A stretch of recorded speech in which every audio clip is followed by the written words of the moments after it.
Reactive training systems. So when I was first getting into powerlifting, anytime the topic of weaknesses would come up, it was always focused around muscles. You would have, weak hamstrings or weak triceps or weak quads or something along those lines. It was always identified as a muscle group. And as time went on, powerlifters and powerlifting coaching went away from that in a pretty significant way. And we started talking about you need to think movements, not muscles. And we started training movements instead of muscles. So instead of identifying weak quads in the squat or something like that, it was a weak bottom range of motion or something along those lines. And so we would train that bottom range of motion with pause squats or pin squats or box squats and things like that. And we repeated the same type of logic for the other two lifts, the other two power lifts as well.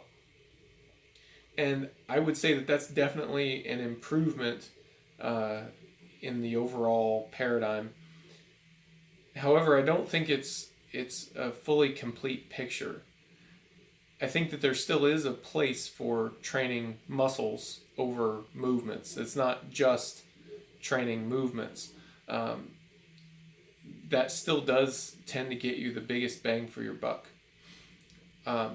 However, there are plenty of times that I'm coaching lifters that have supplemental movements, which typically do focus on muscles, that correlate much better with their overall performance outcomes than the more specific higher intensity assistance exercises.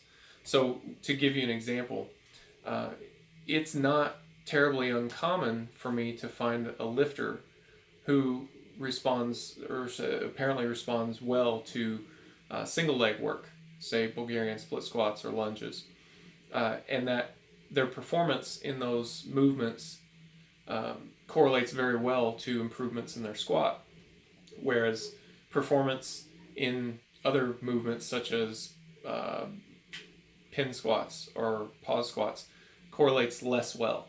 Now, it could just be that we haven't found the assistance movement for them, but it could also be that, hey, the exercises that you respond best to are individualized.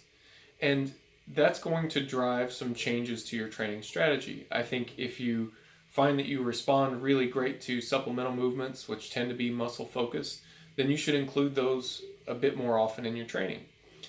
On the other hand, if you don't respond very well to those, then include other things in your training. Include the more specific assistance movements, training movements over muscles.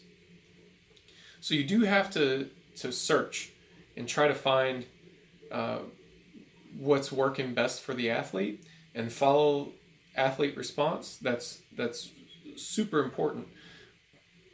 But for most people, and especially when you're in the exploring stage, when you aren't certain of this relationship, I think it's a good idea for you to include a variety. Include some movements that are movement focused, the assistance exercises. Include some that are muscle focused. There's a difference in terms of what kind of adaptation you get. Not so much from a muscular standpoint, that pin squats and lunges both train the quads, and you will probably get some quad development from both of those.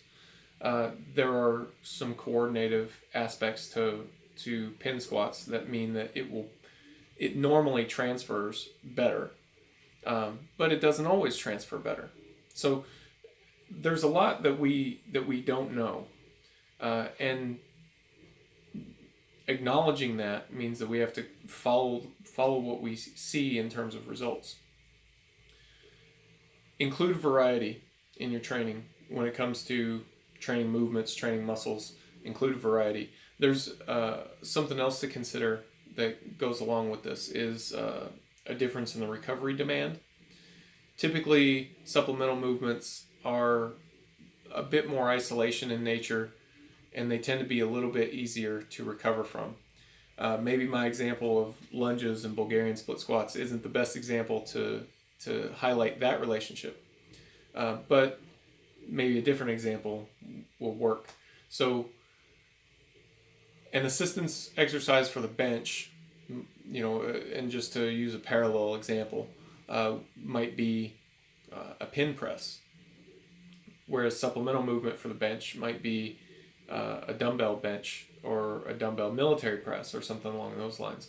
It's typically much easier to recover from the dumbbell work than it would be, heavy pin presses.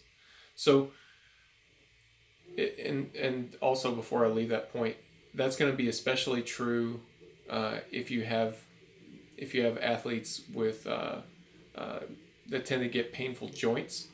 A lot of times having lower loads from things like dumbbell work and stuff like that, higher repetitions as well, can help alleviate some of that. Of course, every issue is a little bit different. Some tend to hyper respond to volume, so the higher repetitions might not agree with them. So again, follow athlete response. That's the theme through basically everything that I say, is you have to follow the athlete response. So those supplemental exercises, though, they do tend to be a little bit easier to recover from.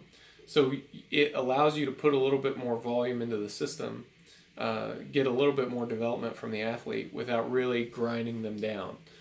This is especially true from the more whole body systemic kind of fatigue that people tend to get. It seems that once you get in this I'm a little bit fatigued state that a lot of lifters find themselves in the latter half of a training week, they can't really muster the same focus, the same intensity and discipline for another bout of heavy lifts, something that's highly specific and uses a lot of weight, but they can muster enough focus and attention for something that's a little bit lighter, something a little bit more isolation in nature, and still get some quality work in. So it's a little bit of some rambling thoughts on the relationship between training movements and training muscles. I think both are important. Obviously, you have to follow athlete response.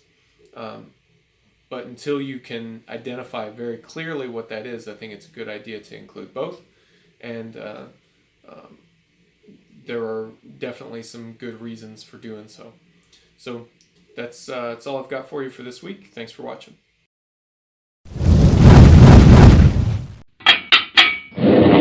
Reactive training systems.